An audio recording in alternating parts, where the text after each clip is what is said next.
Dataminer est heureux de vous présenter Parcours. Il y a des parcours qui nous offrent de voyager par procuration dans des contrées lointaines, parfois inhospitalières, mais qui permettent de vivre par correspondance ce que, enfoui quelque part, eh bien, nous aurions peut-être rêvé de faire. C'est le cas de mon invité. Avec lui, on va passer justement de l'inhospitalière forêt équatoriale à la douceur d'une toile monogramme Louis Vuitton, pour lequel il est directeur Sûreté Sécurité France. Romuald Giroir, bonjour. Bonjour Alexandre. Merci d'être sur notre plateau. Question traditionnelle pour savoir d'où mes invités viennent. Où êtes-vous né et où est-ce que vous avez passé votre enfance? Écoutez, pas très loin d'ici. Je suis né à Vanves, en 92, Hauts-de-Seine. Donc j'y ai passé mon enfance jusqu'à m'envoler du nid familial. Que faisaient justement vos parents? Ma mère était origine de formation d'infirmière, mais elle a décidé très vite d'arrêter de travailler pour prendre soin des enfants. Et mon père a été principalement cuisinier. Et enfant, vous vouliez ressembler à qui? Personne en particulier, pas de modèle en soi, envie de faire peut-être ma propre route, ma propre voie, mais très vite, sentiment un besoin peut-être de protéger les autres, de aussi servir mon prochain. Dès l'adolescence? Même l'enfance, on peut dire, ouais. Le rêve de gamin classique qui nous tourne vers les forces de l'ordre, la police, jouer aux gendarmes et aux voleurs, mais plus côté gendarme et pour le coup, dont acte. Alors justement, avec cette idée en tête, quel type d'études vous faites? Très clairement, pas d'études supérieures pour commencer, puisque je voulais intégrer le plus rapidement possible l'école de gendarmerie. Ouais. Alors j'ai appris à connaître le milieu en m'inscrivant dans une salle de sport d'un escadron de gendarmerie mobile à Issy-les-Moulineaux, qui m'a permis de voir un petit peu l'environnement et si les personnes que je côtoyais sur place étaient conformes à l'idée que je m'en faisais. Et donc j'ai, à l'issue de mon baccalauréat, passé mon concours de gendarmerie à l'époque de gendarme adjoint volontaire, avec une double candidature pour sous-officier. J'ai commencé par gendarme adjoint volontaire pendant 3 ans, et ça m'a permis d'être certain de mes ambitions et de mes souhaits, et puis par la suite, ce fameux concours de sous-officier. On est en 99. C'est ça, quand tout à fait. Vous rentrez dans la gendarmerie, vous apprenez le métier. C'est quoi justement d'apprendre le métier de gendarme quand on fait ses premières années? Je pense que c'est un leitmotiv, mais qui me suit encore aujourd'hui, même en dehors de la gendarmerie, c'est d'apprendre à comprendre l'humain, à travailler pour l'humain et bien évidemment à savoir s'adapter aux circonstances, mais surtout aux personnes. Savoir travailler avec ses camarades de l'institution, mais la gendarmerie est une force qui est au contact du public. Donc pouvoir être en capacité de s'adresser à n'importe qui et de pouvoir répondre aux attentes de la population, quelle que soit son origine. Donc vraiment à cet apprentissage de la vie de la personne humaine dans son entier. Et puis j'imagine sans doute une envie de voyager en France, à l'étranger, on va la voir un petit peu plus tard, mais assez rapidement vous demandez une mutation pour intégrer la région Basse-Normandie, où vous passez 1 an et demi au PSIC de Coutances. Alors là, on est sur un autre environnement, d'autres missions. Tout de suite, on est dans le bain. Mission à peu près identique, hein. 2 types d'unités similaires, mais effectivement, la première étape qui était quand même ciblée Île-de-France, avec plutôt, alors on va pas dire les bandits de grand chemin, mais voilà, la campagne, mais en périphérie d'une grande ville, et donc avec ces problématiques de délinquance liées potentiellement à la criminalité organisée. Mais quand même à ces campagnes. Et après, dans la Manche, par sensibilité personnelle et familiale, et là, on est vraiment en campagne, avec beaucoup plus de calme, et avec peut-être un contact encore plus prononcé avec la population. Ce que j'allais vous dire, il y a une proximité dès qu'on est en province et dans les campagnes ou dans les montagnes. Tout à fait, c'est quelque chose qui est fondamental dans ce lien avec la population, et c'est ce qui est intéressant dans ce métier, dans cette arme, c'est la possibilité d'avoir des camarades au quotidien qui ont ce vernis militaire, mais aussi au contact de la population civile, donc de ses propres concitoyens, et de pouvoir parler à tout le monde. Vous n'y restez finalement qu'1 an et demi, puisque vous revenez en région parisienne, à Versailles-Satory. Oui, alors exactement, puisque ça correspond à la fin de mon engagement en tant que gendarme adjoint volontaire et donc à mon admission en école de sous-officier pendant 6 mois à Montluçon, formation accélérée, on avait besoin de monde à l'époque. Et par la suite, cet engagement donc en gendarmerie mobile à Versailles-Satory, avec cette volonté de pouvoir voir autre chose, de pouvoir faire des missions liées au maintien de l'ordre et de pouvoir aller en Outre-mer ou à l'étranger, le cas échéant. Alors c'est par ce biais-là, justement, que se fait le grand voyage vers la Guyane? Embarquement immédiat, hein, je crois que c'est une émission, mais effectivement, dès la sortie de l'école et de l'affectation en septembre, je prends mes marques et 1 mois après, je décolle pour la Guyane. Donc un grand chambardement et une découverte. Alors on n'est plus dans la campagne, mais on est quand même en forêt ou dans des milieux particuliers. Et toujours ce prisme humain, mais totalement différent, avec une perception de la valeur de la vie humaine et de la valeur de toute chose qui est totalement incomparable avec ce qu'on a en métropole. Alors, c'était un souhait de partir dans les dom-toms. Vous avez fait ce choix de la Guyane précisément ou vous n'avez pas eu le choix? L'escadron a été choisi pour faire ce déplacement, donc j'étais choisi parmi les heureux élus. Mais aucun regret, une expérience incroyable, c'est certainement un de mes meilleurs souvenirs, vraiment un décalage total avec ce qu'on peut vivre en Occident, et une expérience formidable. Alors, vous partez dans le cadre de la lutte contre l'orpaillage clandestin pour une opération qui s'appelle Anaconda, qui est un ami de là-bas, hein, j'imagine. On en croise quelques-uns. Vous allez sûrement nous raconter. L'orpaillage, c'est donc l'exploitation illégale de l'or, et souvent par en plus non français, puisqu'on est limitrophe avec le Brésil. Enfin, en tout cas, c'est pas très loin. Est-ce que cette mission comportait des risques? Est-ce que vous avez vécu des choses difficiles, tant dans la lutte contre les clandestins que dans cette nature hostile?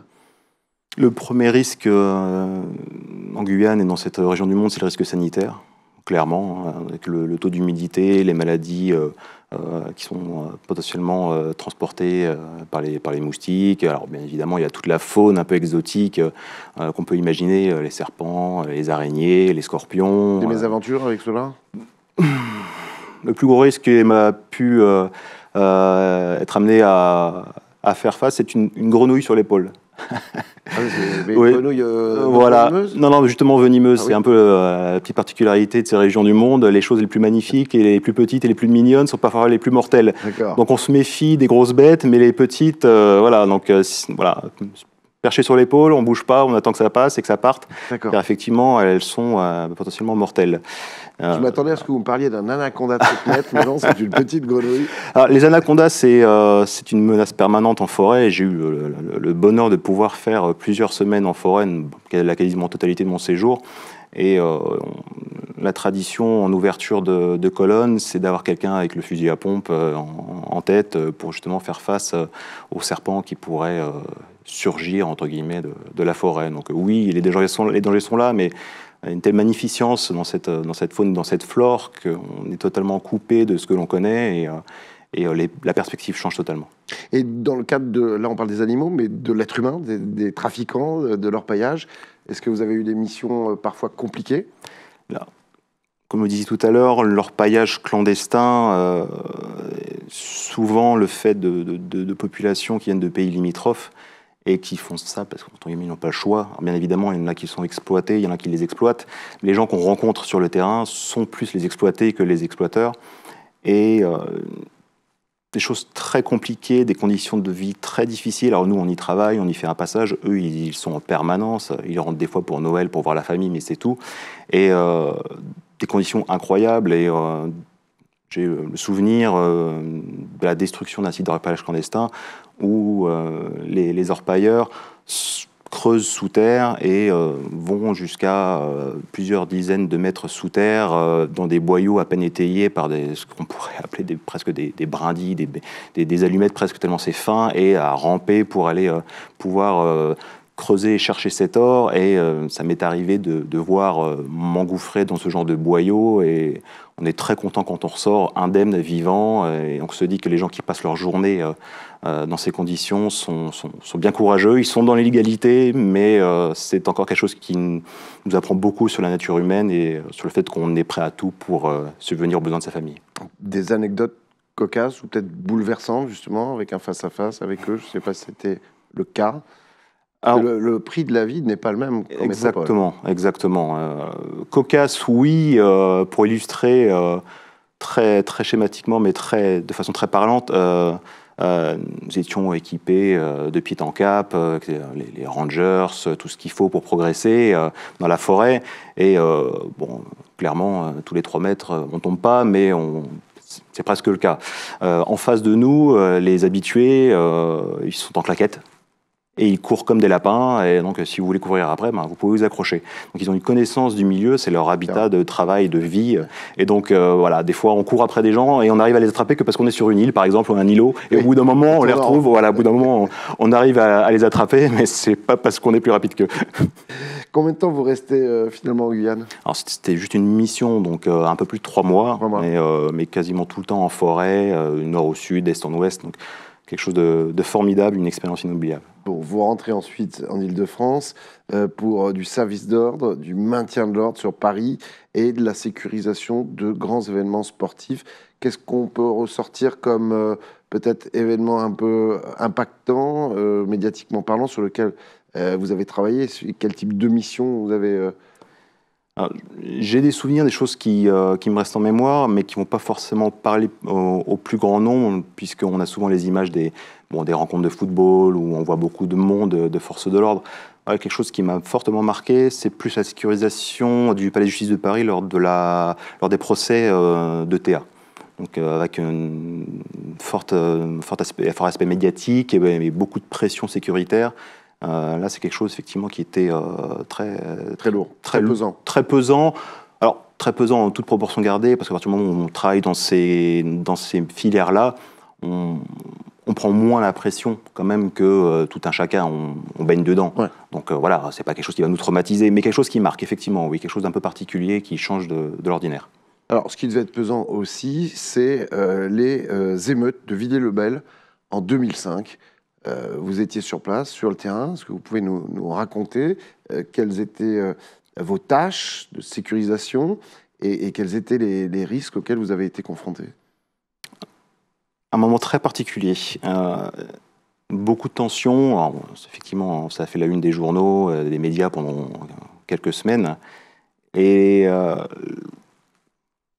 pas dire l'impression d'être dans une zone de guerre. Hein. Je n'ai jamais été en zone de guerre à titre personnel. Donc guérilla urbaine, un peu. Quand même, oui, ouais. oui, tout à fait. Oui, on avait quand même l'obligation d'avoir les yeux partout, de pouvoir compter les uns sur les autres. Une anecdote que j'aime à raconter pour illustrer un petit peu l'ambiance. Lorsque nous avancions entre des tours d'immeubles, il fallait faire attention à ce qui pouvait être lancé ou atterrir des toits. Vous pouvez tomber du ciel. Voilà, exactement. Et pour avoir fait justement une reconnaissance de ces toits, il arrivait que les projectiles ne soient pas des balles de pétanque ou enfin des boules de pétanque ou ce genre de choses, mais beaucoup plus que cela, des machines à laver, des fours micro-ondes, donc un vrai risque. Ouais. Et puis bien évidemment avec une ambiance voilà, de guérilla, comme vous le disiez si bien, avec beaucoup de véhicules en flammes. Une ambiance assez lourde avec les gaz lacrymogènes, donc quelque chose d'assez prenant, mais au final qui s'est géré en tout cas pour les unités de gendarmerie mobile, puisque nous sommes formés à cela au Centre national de formation au maintien de l'ordre à Saint-Astier, et on est quand même très bien préparé à cela. Donc tout à chacun a sa sensibilité personnelle, on va dire que l'institution fait bien le job. Et puis vous repartez avec de l'électroménager gratuit. Voilà. Bon, pas forcément fonctionnel, mais voilà, peut-être avec la prime rénov, on peut récupérer. Des camarades ont été blessés, des camarades proches de vous? À cette occasion-là, non. Non. J'ai des souvenirs un peu plus impactants en Corse ou en Nouvelle-Calédonie, où on a eu des sujets, mais... La Nouvelle-Calédonie, c'est l'étape d'après. 2004 et 2007, 2 déplacements. C'était on sait récemment, on a vécu une période chaude en Nouvelle-Calédonie, c'est encore chaud d'ailleurs. Est-ce que c'était le cas à cette époque-là? Toujours un fond de tension en Nouvelle-Calédonie. C'est une île magnifique, il y a des formidables choses et des formidables personnes comme partout.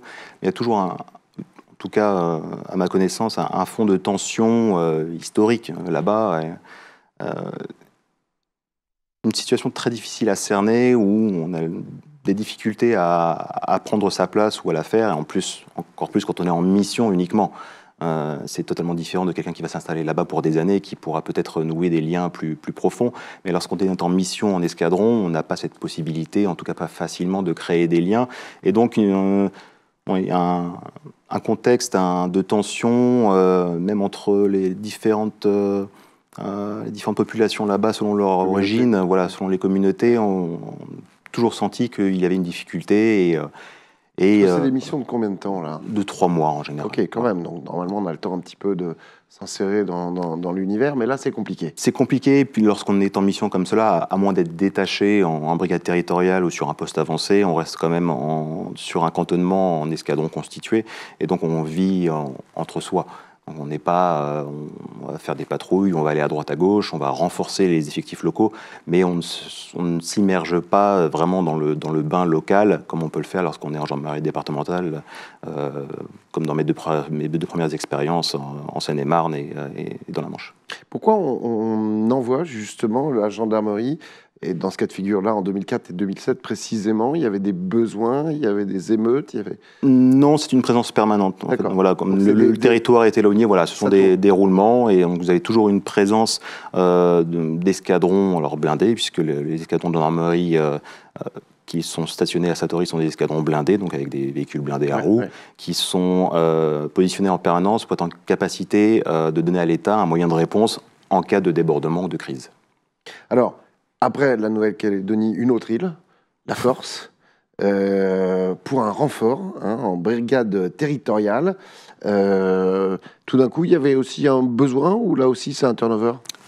Même situation, même turnover, et voilà, une situation un peu différente, mais qui requiert la même attention, d'avoir des renforts en permanence pour pouvoir épauler les effectifs locaux. Donc la même chose, la différence c'est que cette fois j'étais détaché sur une brigade, donc un peu plus immergé dans le maillage local, donc avec plus de contact avec la population. Est-ce que, aussi bien en Nouvelle-Calédonie qu'en Corse, vous avez eu des peurs, des frayeurs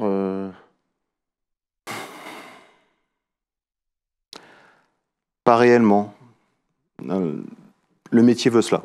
D'accord. Et pour les risques attendus, voilà, vous êtes gendarme, vous êtes policier, vous faites partie des forces de l'ordre, vous savez que vous pouvez être exposé à des risques qui ne sont pas ceux de tout un chacun. Ce n'est pas forcément un problème. Certains peuvent peut-être y penser après ou pas, mais non, globalement, non. J'ai pas ce souvenir-là. Si, j'ai peut-être eu peur de ne pas rentrer dans mes vêtements en rentrant de Corse, puisque j'ai pris 6 kilos. Je les ai reperdus depuis, heureusement, mais on y mange très bien, on est très bien accueillis, même en tant que gendarme, si on sait s'accoutumer et respecter les gens qui nous accueillent. Comment on vit loin de sa famille, comme ça, quand on part pour des missions à l'autre bout du monde, ou même un peu plus près, mais pour des périodes assez relativement longues? C'est un véritable sujet, et c'est pas tous les jours simple. Ouais. C'est même très souvent compliqué. Il faut une bonne entente au sein du couple, au sein de la famille, et je pense qu'il faut maintenir un contact le plus régulier possible. Ça fait partie des problématiques, et c'est d'ailleurs souvent pour cela que les passages dans la gendarmerie mobile, par exemple, sont souvent temporaires. Les gens, au bout d'un moment, se disent voilà, bon, on va poser les valises, on va se stabiliser. Donc c'est souvent une évolution naturelle pour beaucoup, c'est de quitter la gendarmerie mobile et de partir en gendarmerie départementale. C'est votre cas? Tout à fait. En 2007, au PSIC de Mayenne. Et là, vous posez les valises. Un petit peu. Vous y restez 9 ans. Exactement, oui. Quelles sont vos nouvelles affectations, vos nouvelles missions, pardon? Le même type d'unité que précédemment, toujours en Seine-et-Marne et dans la Manche, donc la surveillance de voies publiques, le concours aux investigations judiciaires, les interpellations, des services d'aide à la sécurisation routière, voilà, la lutte contre le bandit de grand chemin. Avec peut-être une histoire ou deux à nous révéler? Oh, oui, à vous révéler, rien de secret, mais des choses un petit peu marquantes. On a deux choses qui me reviennent là, dans le côté un petit peu, pas dramatique, mais peut-être un peu plus lourd, mais qui peut aussi amener les gens qui ne sont pas dans ce milieu à comprendre ce qui peut aussi peser sur certains de mes anciens camarades. la période post-Bataclan, qui a été assez porteuse d'angoisse pour beaucoup, de changements de mission pour nous, de renfort de moyens, dont on nous a spécialisés au niveau des pelotons de surveillance et d'intervention pour être en capacité de répondre aux différents risques liés à la menace terroriste de l'époque. Donc c'était une période un peu particulière, notamment avec les perquisitions administratives, où on avait ce débat public sur oui, est-ce que c'est bien ou non de se passer de l'autorité judiciaire pour effectuer des perquisitions. Je ne porte aucun jugement sur cette période-là. J'y ai participé, on a découvert des choses un peu particulières à certains endroits. En tout cas, voilà, on a fait le travail. Aussi. Mais voilà, mais une ambiance un peu particulière. Autre chose qui est marquant, et donc comme je disais, qui peut impacter beaucoup de monde, c'est tout ce qui est lié aux violences intrafamiliales, voire aux infanticides. Et ça, vous l'avez vécu? Je l'ai vécu. C'est effectivement un épisode marquant. Un épisode marquant où, lorsque un enfant disparaît, qu'on vous dit que c'est après séparation, son père qui l'a enlevé, et vous remuez ciel et terre pour pouvoir retrouver cet enfant sain et sauf, et que malheureusement vous échouez, et que on arrive à cette issue fatale, c'est quelque chose qui pèse et qui reste en mémoire. On essaie de toujours faire tout ce que l'on peut au mieux pour son prochain, pour protéger les autres, et ça touche encore plus quand ça touche les enfants. On s'identifie. Tout à fait, on s'identifie, on peut pas, c'est immanquable. Forcément, on s'identifie dans ce genre de cas. Alors, vous souhaitez ensuite préparer le concours d'officier. Quel était l'objectif ? Mis à part le fait de monter en grade et de... Élargir... Vous étiez déjà à quel grade, là, d'ailleurs ? Chef. Chef, ok. Voilà, donc, un grade au-dessus du sergent, du gendarme classique. Ouais. Élargir l'horizon. Ouais. Faire plus de choses. La gendarmerie, le monde militaire est un milieu exceptionnel. Et je le symbolise comme une pyramide. Quand on rentre, la base de la pyramide, elle est très large et les possibilités sont très, très grandes. Au fur et à mesure que l'on avance dans la carrière, que ce soit pour des raisons de critères de sélection, d'âge, de qualité physique ou de spécialisation, on se rapproche vers la pointe de la pyramide et donc les opportunités se réduisent. Donc j'étais toujours passionné par ce que je faisais, mais je voulais en faire plus. Et pour moi, la voie naturelle, à l'époque, et peut-être avec un peu de retard, c'était de préparer ce concours que je n'ai eu l'opportunité que de présenter une seule fois, puisque j'étais en limite d'âge pour le passer. Je l'ai présenté, la préparation s'est très bien passée, mais je n'ai pas eu le fameux sésame, je ne l'ai pas eu. Ça a été le déclic qui vous a décidé à quitter l'institution ? Le déclic, effectivement, c'est le bon mot. C'est exactement cela. Je voulais absolument voir plus de choses. Cette envie de pouvoir... pas prendre de la hauteur forcément, mais de pouvoir rencontrer plus de personnes, de pouvoir traiter plus de sujets. Et si je n'avais pas l'opportunité de le faire en interne au sein de l'institution, ma solution, c'était d'aller chercher ailleurs. En résumé, votre bilan de votre carrière dans l'armée ? Une incroyable expérience. Ouais, vraiment une belle aventure. Ouais. Que vous recommandez ? Ouais. Je la recommande à 200%. C'était une vocation pour ma part. Ça ne peut pas convenir à tout le monde. Il faut certaines qualités, en tout cas un peu d'adaptation, de résilience, mêlé à de la rigueur. C'est pas un mix que l'on trouve partout, mais une incroyable aventure et un milieu qui vous offre toutes les possibilités imaginables, en tout cas jusqu'à un certain moment. Plus grande joie, plus grande tristesse dans votre carrière militaire ? Plus grande tristesse, c'est le cas que je vous évoquais précédemment. Ouais. Vous avez pleuré pour ça ? Ça arrive de pleurer quand on est gendarme, quand on est au quotidien Ça appartient à chacun. Si les pleurs ne sont pas extérieurs et ils sont intérieurs, on est forcément ému par ce genre de choses. Ça vous marque. Et on fait ce travail pour éviter ce genre de choses-là. Donc quand on est en échec, l'échec, il est plus grave, plus important que dans d'autres secteurs. Plus grande joie, c'est quand, à l'inverse, vous sauvez des vies. Parce que nos camarades pompiers en sauvent énormément, mais les policiers et les gendarmes en sauvent aussi beaucoup. Alors, on est en 2017, et comment se fait... Vous êtes retenu pour une offre d'emploi d'officier de sécurité au sein de l'OCDE à Paris, mais comment se fait le transfert entre le public et le privé? Est-ce qu'il se fait facilement? Est-ce que vous êtes épaulé quelque part par la gendarmerie pour vous préparer, vous coacher, etc. ou pas? Pas du tout. Pas que je n'y avais pas le droit, mais j'ai fait mon chemin tout seul. Ouais. Et mon idée, c'était de pouvoir travailler dans un milieu, un contexte international. Oui. Je trouvais très, très attirant. Et aussi dans un milieu exigeant et qui potentiellement pouvait m'apprendre beaucoup de choses sur ce dont je ne savais rien. Donc tout ce qui est sécurité électronique, la sécurité incendie, la protection rapprochée des personnes, tous les sujets que je n'avais jamais abordés en gendarmerie dans les unités que j'avais fréquentées. Donc une opportunité très intéressante pour moi d'avoir ce mélange de contexte international, d'exigence, de milieu diplomatique. Oui, c'est ça, on est dans un univers complètement différent. Là. Une ambassade avec 38 ambassadeurs, la réception de chefs d'État ou de ministres tous les jours. Donc voilà, un niveau de sécurité qui va avec. Donc ça fait partie de vos nouvelles missions. Vous apprenez sur le terrain, c'est le cas de le dire. Bien épaulé, j'imagine, par des gens autour de vous, au-dessus de vous. Très bien épaulé. Un beau service avec un encadrement formidable.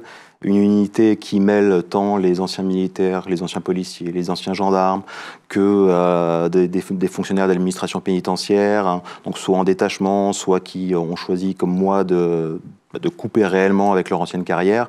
Donc un très bel univers avec des gens compétents et très humains. Donc, vous arrivez facilement à appréhender ces nouvelles missions, justement?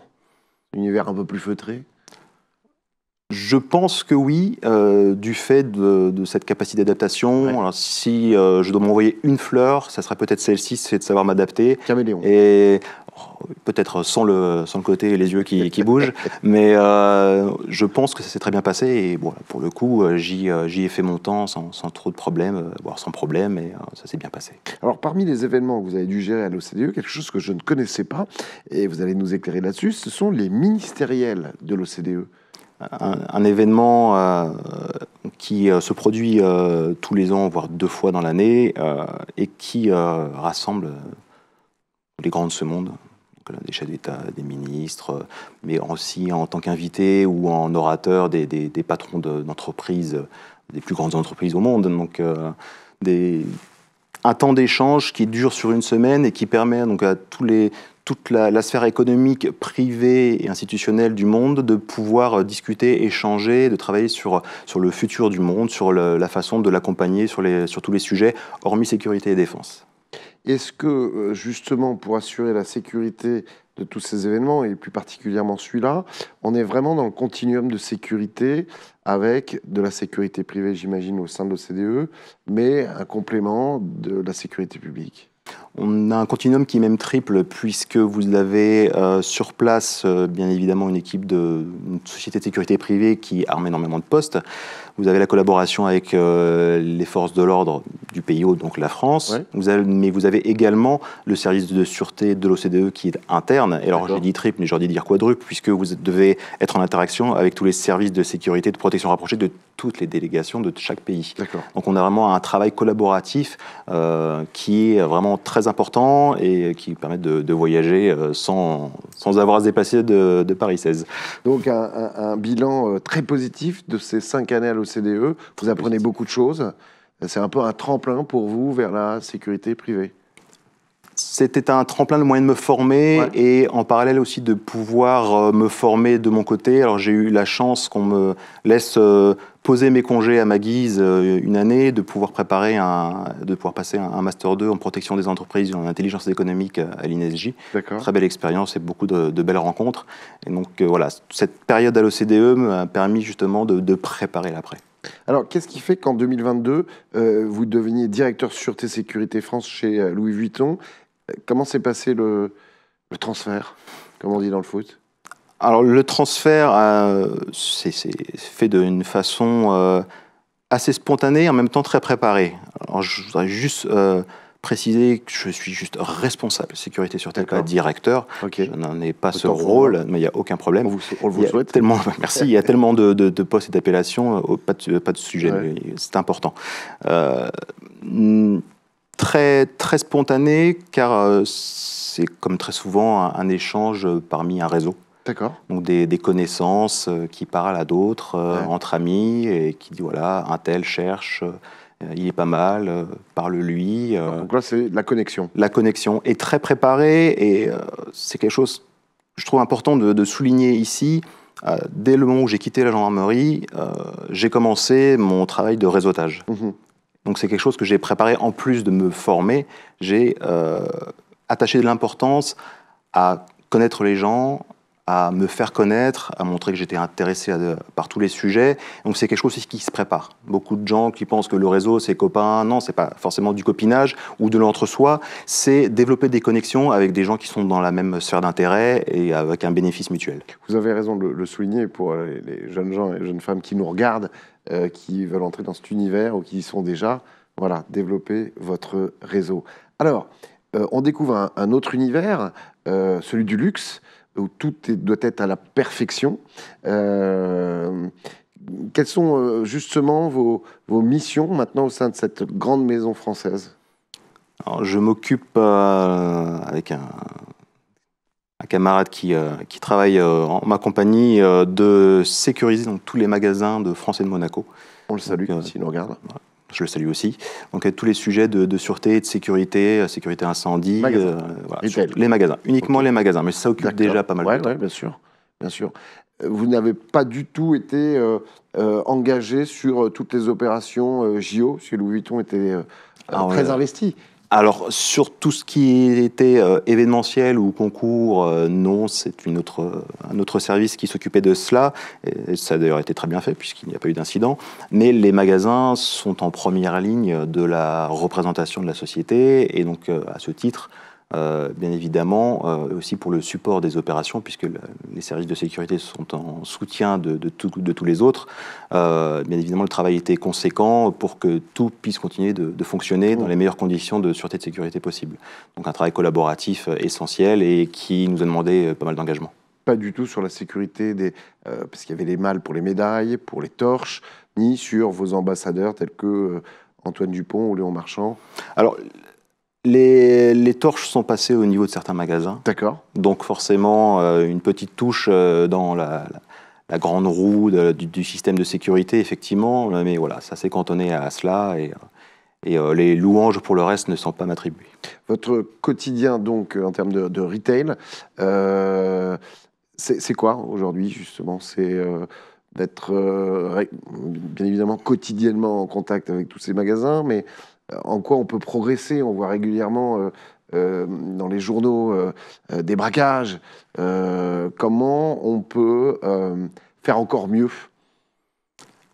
En étant tout le temps dans la réflexion, dans l'anticipation si possible, dans la collaboration, prendre les retours d'expérience, alors aussi encore une fois du réseau, hein, de camarades qui ne sont pas forcément dans les mêmes maisons, mais qui sont dans les mêmes secteurs d'activité, qui nous permettent d'échanger pour trouver les bonnes pratiques ou trouver les solutions innovantes qui nous permettent d'avancer. On parlait à plusieurs reprises de technologie, de cybersécurité, toutes ces solutions qui amènent des risques par ailleurs, sont autant de moyens aussi de progresser, de pouvoir adresser ces risques ou même d'autres auxquels on n'aurait pas pensé.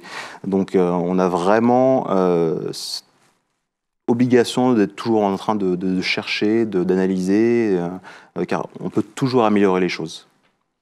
Avant de se quitter, on va terminer par le fameux questionnaire de Pivot, que j'ai un petit peu revisité. Romuald, votre mot préféré? L'engagement.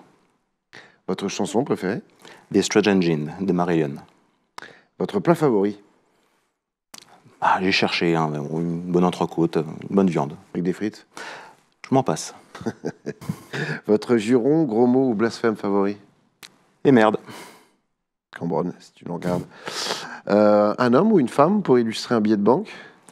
Alors, en personne réelle, je vous donnerai après, mais j'avais pensé à Picsou, c'était sympathique en fiction, mais bon, voilà pour la blague, mais en personnalité qui a existé, Vauban. Vauban, quelqu'un qui a été et intelligent et qui nous a aidé à construire beaucoup de choses, et en même temps qui était sur le terrain, qui s'est battu avec ses hommes, qui a emmené ses hommes, et qui était aussi d'une extraction peu modeste, donc qui a parcouru tous les échelons, qui a fait des choses merveilleuses pour notre pays, avec une belle âme. On recommande, il y a encore beaucoup de constructions, et la citadelle, entre autres, et on vous recommande de les visiter. Votre chanteur, chanteuse ou groupe préféré? Marillion. Votre livre de chevet? Livre que je pourrais relire régulièrement, même si je n'en avais pas le temps, c'est L'Empereur Dieu de Dune, donc de Frank Herbert. Ok. Ça donne des idées à nos amis téléspectateurs. Le film dans lequel vous auriez aimé jouer? Anabi, de Takeshi Kitano. Et si Dieu existe, qu'aimeriez-vous, après votre mort, l'entendre vous dire? Erreur autre faveur, retournez à la case départ et touchez 20 000. Merci Romuald. Merci à vous. Merci à vous de nous avoir suivis. On se retrouve bien évidemment très vite pour un autre parcours. En attendant, prenez soin de vous. Ciao. Data Miner a été heureux de vous présenter Parcours.